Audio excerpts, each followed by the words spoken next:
we are in a commercial environment, and things do go wrong, and we might have to make difficult choices. There's nothing wrong with people feeling a little bit panicked. I mean, to be honest, you want some kind of reaction to it, but I think what then we need to do as leaders is go, well, look, we've been here before. Hey, we went through the biggest recession since my granddad's era and survived that one, and here's how you cope with it.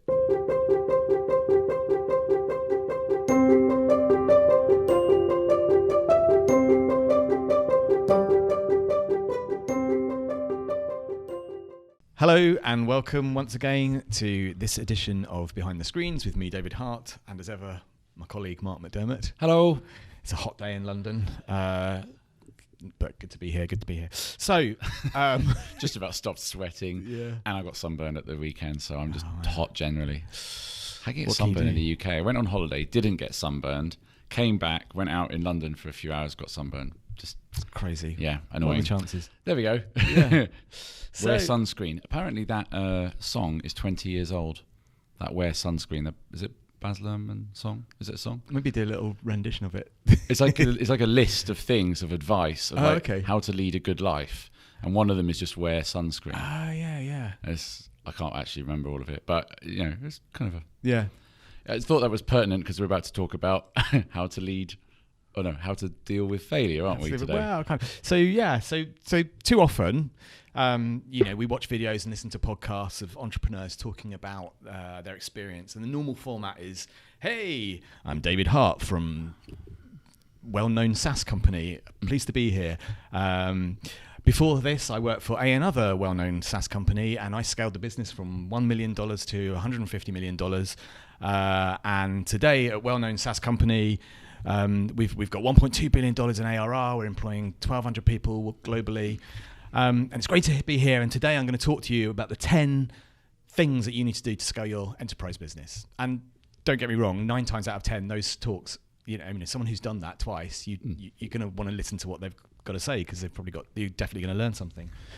But it's very rare that you hear someone standing up and going, "Hey, I'm, work for this well-known SaaS company, blah, blah, blah, 500 million.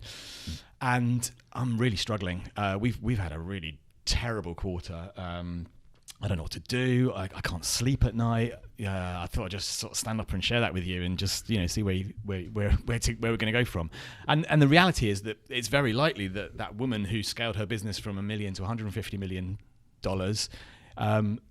probably did. And actually, when she's giving that talk, might even be having a bit of a crisis of confidence or a bit of a difficult things to deal with, but it's you're never going to stand up and say that, but clearly it happens.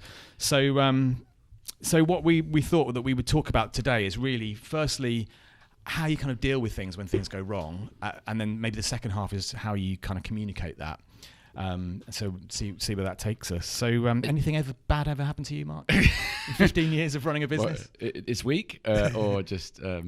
It's funny, isn't it? In news, positive news doesn't sell, doesn't it? Like they always say, it's this negative news that actually shifts papers. But in this industry, bad news doesn't go down as well as really, really fantastic news. Yeah, it's weird, isn't it? How that's the case. I think. I mean, people are much more likely to want to go to the talk about 1 million to 100 million and everything. Yeah. Although in fairness, like if you actually do watch those talks, they very rarely say.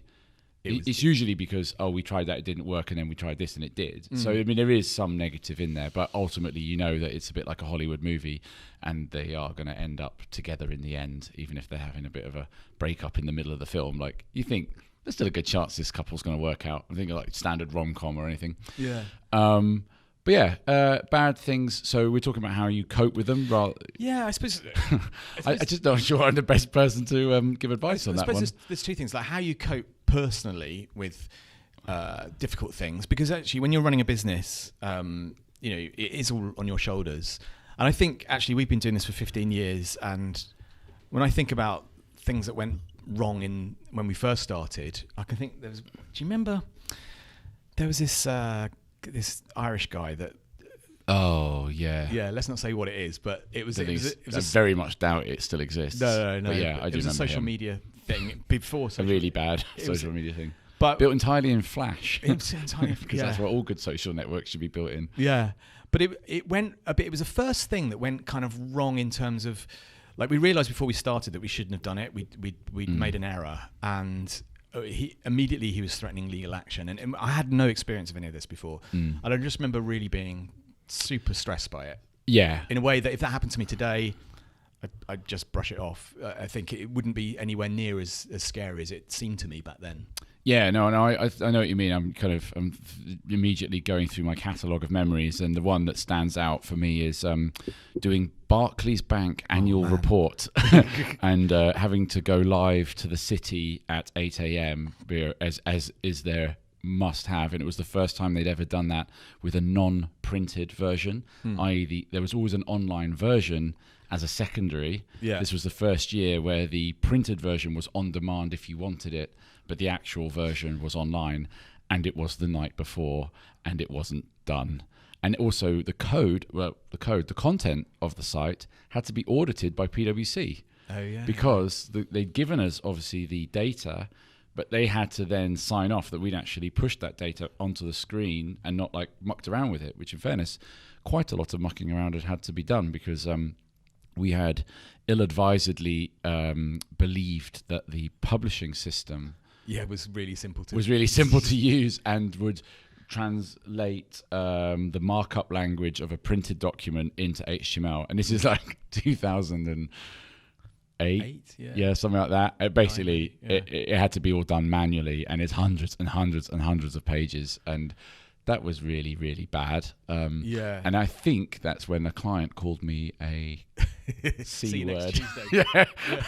Because it was 10 p.m. and I couldn't guarantee exactly what we would be doing at 8 a.m.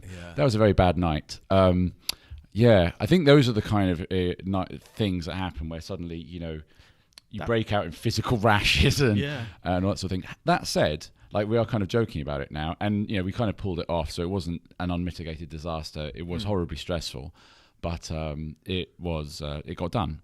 And I think that's probably the main thing that with experience, I say, like, I very much doubt any real pearls of wisdom are going to come out of my mouth about how you cope with bad things happening, because I still think I'm still trying to figure that out myself, to be honest. But the one thing I do know is that when you're in a really, really, really stressful, horrible experience like that, like your one, and we could probably add another 100 to this list, and we haven't even talked about ScreenCloud, is that it will pass. Yeah. And when you're right in the middle of it, in the storm, it looks like this is it. This is the final chapter in your story or whatever, but it's not. It's just going to end. The main thing is you just got to plug on. I mean, I know that sounds pretty pathetic. No, I totally agree with that, because I think actually with ScreenCloud, so we were talking earlier about some of the things that happened, and one thing that happened earlier on, which isn't that unusual, is that we ran out of money, which is that happens a lot. Several times. Yeah, and we were putting more of our own money in, which we had built up in the agency, and we had this kind of this savings account which we called a war chest.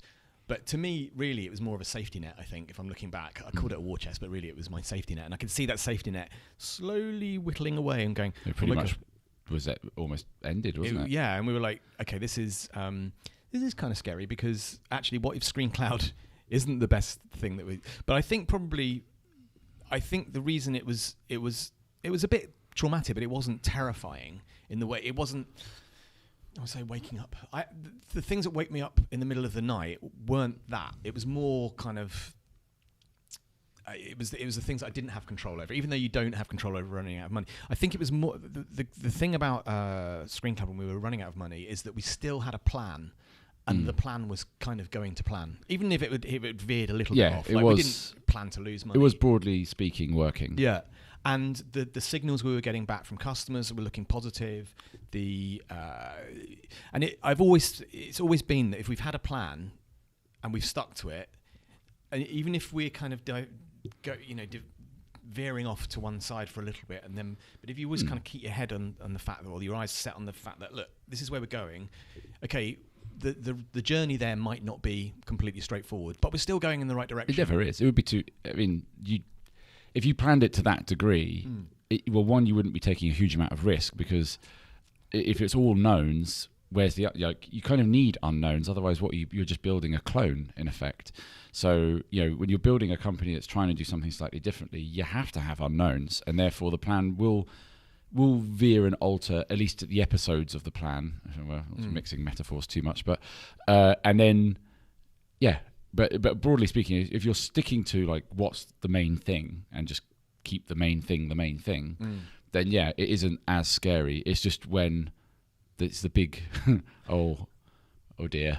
Like I think probably the big one we had for ScreenCloud was in the beta, where it just didn't work in like a lot of locations because of we just hadn't anticipated the genuinely low quality of Wi-Fi in most locations, because when they're in an office it's actually always very good, but in stores and in restaurants and all sorts of different places it's horrible, like borderline just not even working at all, and that changed our plan quite considerably. But they say necessity is the mother of invention, because in some ways probably what happened there is then we had to go back to the drawing board and re-engineer a bit of it to make it much stronger in terms of caching and all that kind of stuff, which actually is probably a little bit of a moat for us, because it means that when people are testing us against other people's products, magically ours kind of works and doesn't fall over. It's and strangely also it really reduced our overhead. In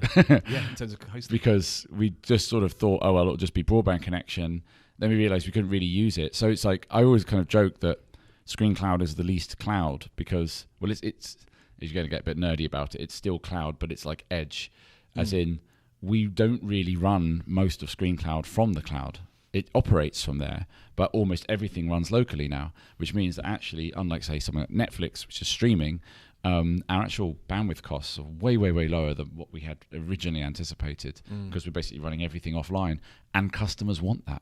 So it's quite good. But obviously at the time that wasn't the silver lining that we were looking at. We were thinking, oh wow, we basically have to turn each little device into its own server, except they're only these $30 Fire Sticks. Can they cope with that? And there was the whole premise, like we want to do this on low cost consumer hardware, and then suddenly the technical game had to go up considerably. Anyway, that's probably a bit.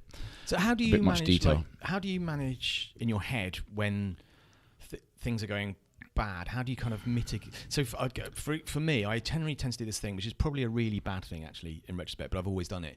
Is if I can figure out what the worst case scenario is, and it's not, and I can manage that, then I'm okay. Okay, it's a coping mechanism. Yeah. It's very British. It probably is very British. So in fact, I could pull out some of the spreadsheets I did early on when I was looking at, the worst case scenario for ScreenCloud, and when would our money run out, and would we be able to literally physically, pay the mortgage and feed ourselves and stuff. Yeah, so I guess it's all very personal. So my one, I have, there's always this one. I had this kind of really a bit of an epiphany one night when I was at uni, and I was doing an essay on a subject that was Descartes, right? It was a kind of philosophy thing, and I was only doing. I don't know why I was even doing that module. It wasn't really core to what I was doing, but I thought it would be cool. I thought it would be interesting, and it is, but it's pretty heavy. Like these texts that you kind of reading. They're challenging. And being Mr. Last Minute, I was doing this essay the night before and realised I didn't really fully understand it. I know, it's so unusual. So my 20-year-old self was having an existential crisis, writing about an existential crisis at like 2 a.m. And obviously I don't have internet when I was at uni. We did in the library, but not at home. So I've got these textbooks. It's 2 a.m. and this thing has got to be in at 9, and I don't really understand it. So I'm a bit effed, really. And I think, okay, and I'm sort of starting to panic, but slowly, in the middle of the night, when my housemates are in bed, I've got like smooth jazz radio on to try and keep me calm, and I'm on my 8th bowl of cereal. And I'm just thinking, and I remember thinking, this is it. You finally pushed it too far, you idiot. You thought you were invincible. You thought you could pull it off again, and here you go. You're screwed. You're a freaking idiot. And I was kind of properly like, oh no. And I had to get this essay passed, or I would literally. He was a really strict professor. It was like, right, you fail the module if you don't get it in on time. And I was properly playing with fire here. And it was my final year. So and I needed to get a 2-1 to get I had a job offer, but I needed to get my grades. Right. That was my condition. So quite a lot hanging on this, and a fail would have been almost impossible for me to get my average back. I would have had to ace everything else, and that wasn't going to happen. So anyway, I was just thinking, for about half an hour, I just sort of sat there basically thinking, I'm just fucked, that's it, it's over. And then I was like, okay, come on. And I just remember thinking, it's just words, right? You understand the words. If you just put your mind to it and read it slowly and break it down, it will have to make sense. The whole point of the book is to actually communicate, right? So it's not like the writer's writing this to confuse you. His writing is to try and make a point. So just stop panicking, read. If it doesn't make sense, read it again. Read it out loud to try just anything and just start to break this thing down. And basically I did. And I kind of got my head into what he was trying to say and what was going on and wrote this essay. Now, it wasn't an amazing score, but it was all right. And basically the thing is like, if I just focus and read and think, there's nothing I can't get my head around, given enough time. Now, I'm not pretending I could become a rocket scientist or anything like that, but I do think that there's no concept too complicated to ever cognitively understand. And I think that's the same with problems. It's like there's no problem that, given enough time, thought, and effort, and unless literally the problem is giving you an impossible choice. Yeah.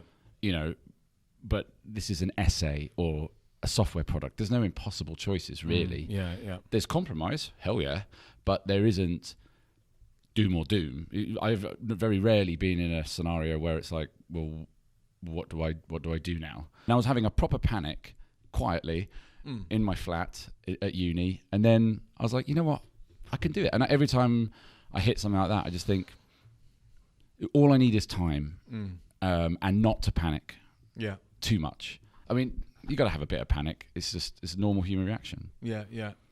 Okay, well, talking of panic, so one of the things that we've always said internally, and that we've always done this, but we've done it especially at ScreenCloud, is been open and transparent with everybody. I mean, apart from what people are earning or anything private and confidential, effectively we'll share everything about the company, the highs, the lows, with the warts and all type version.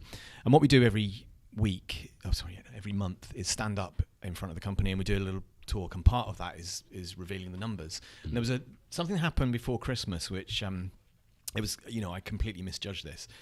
It was interesting in as much as it showed the power of the way you communicate bad news.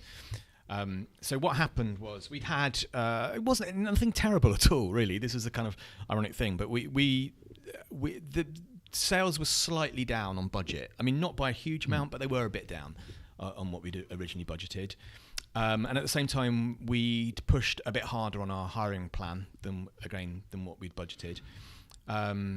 And there was just a little bit of a kind of sort of wobble going, oh my God, like this is increasing our burn. And actually, if you extrapolate this out, this reduces our runway quite considerably. But I don't think any of the three of us were worried particularly that we were going to run out of runway. And obviously, we still had, we could rechart our course if we needed to. We weren't actually at the point of going, oh my God, we're going to run out of money. It wasn't anything like that. It was more just saying, look, actually, sales have been a bit poorer. We've got a little bit of more of an issue with churn than we thought.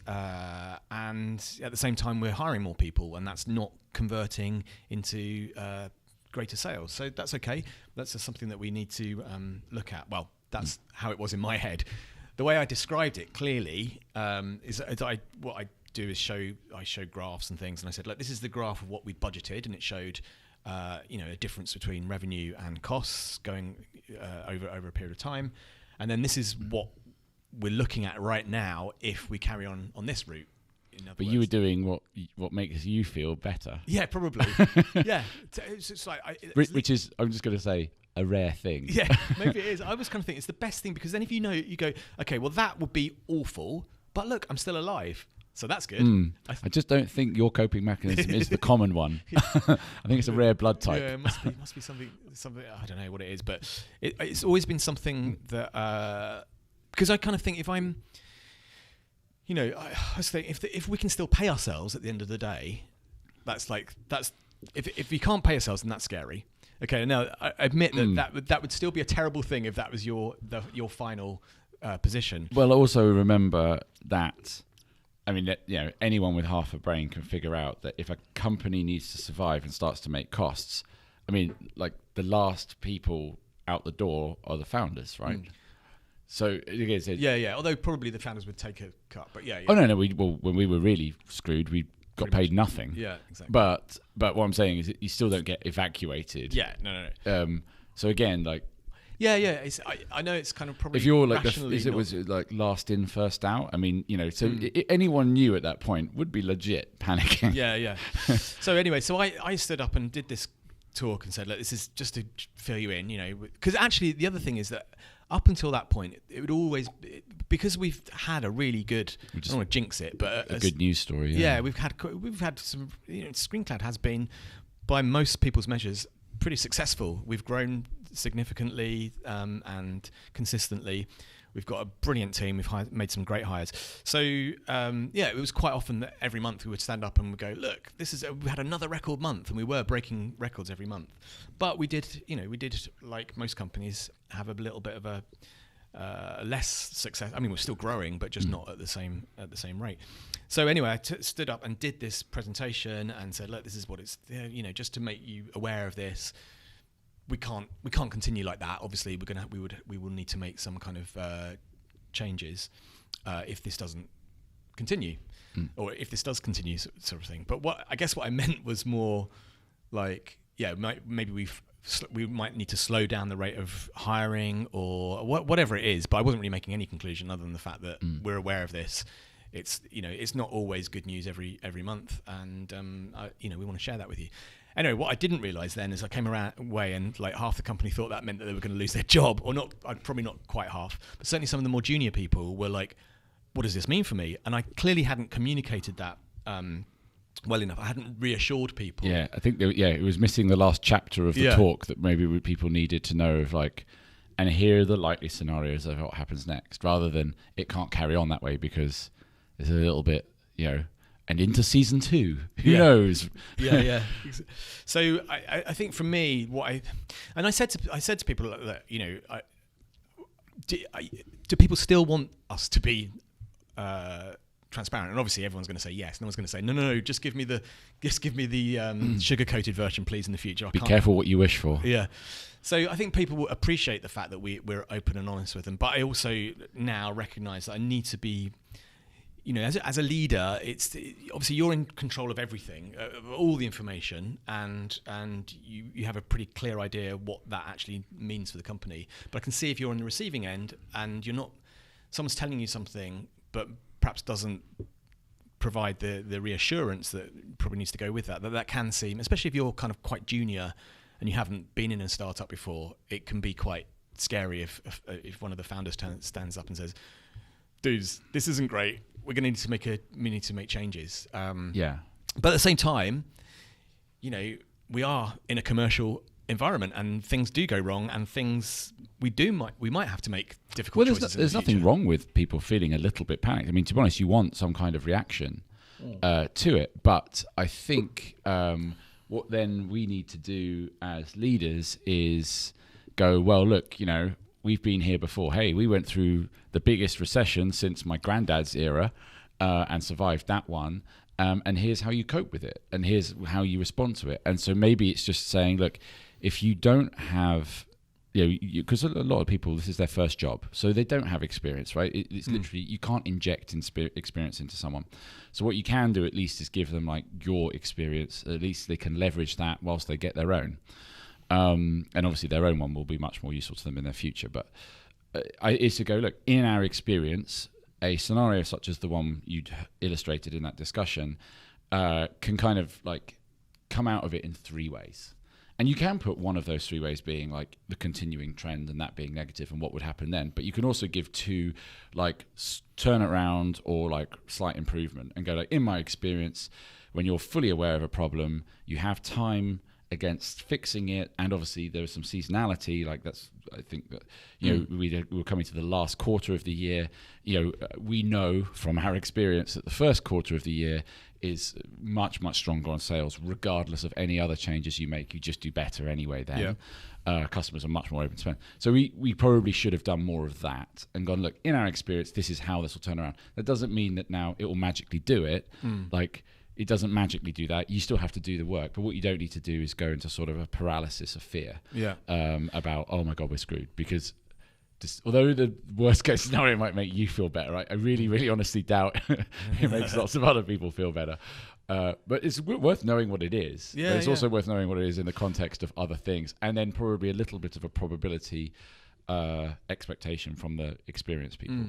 So I think, it's probably that balance of like people, you do need to be honest with people. And actually, things do sometimes go wrong, and people do get made redundant, and companies go under completely. I mean, that does happen.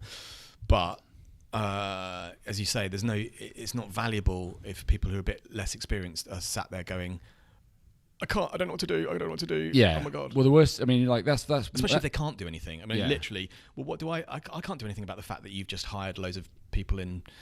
In this department or whatever. It's like, all right, I can't. It's not my fault that you hired me, and now our burns. Well, if there was one thing I would say about anything going horribly wrong, the worst thing you can do is nothing. I mean, just panic and paralysis for me is it compounds any kind of doomsday scenario. Like actually making a wrong move that makes it worse actually isn't as bad an impact in the long run as doing bugger all about it and just sort of hiding away from it. Yeah. Because at least you've tried something, it's not worked, you quickly change course, and actually having something really like, okay, it's going bad, or that's made it worse, okay, change. There's actually no bad thing there. But doing nothing, that kind of... Or burying your head in the sand as well. I mean, exactly. Like pretending it's not even a problem at all never works. Problems, generally speaking, don't solve themselves. Yeah. Especially if it does, then it probably wasn't even a real problem, and you probably need to think about what you're focused on. And lack of action typically, again, also results in a sort of self-fulfilling prophecy, really. Because you're on that path anyway, you're not changing it, you're panicking about it. In fact, all you're probably doing is accelerating it. I think but it's not easy, right? I mean, also you've got your own, as a leader, you've got your own personal insecurities to deal with as well. You've got to like be strong for everyone else, but like you're still a human being. Yeah. Like you still feel the pressure, feel anxieties, that even if with lots of experience. I mean, by no means do I think I have experienced everything, and I certainly haven't. And even if I have experienced something before, it doesn't mean I'm still good at coping with it. Yeah. It's like, you don't get like a magic badge for like getting through it the last time, Yeah, that's true. Cool. Okay. Well, we said we try and keep this episode to 30 minutes. I think we've kind of just about done that. Covered a few things. Hopefully it was useful. I think scared the hell out of our staff again. Yeah. Well, one of the sort of values that we always say that we have is transparency, and that's with each other and with our customers and with our investors. So maybe this is just an extension to that. Hopefully it's been useful. But all right. Cheers. Bye.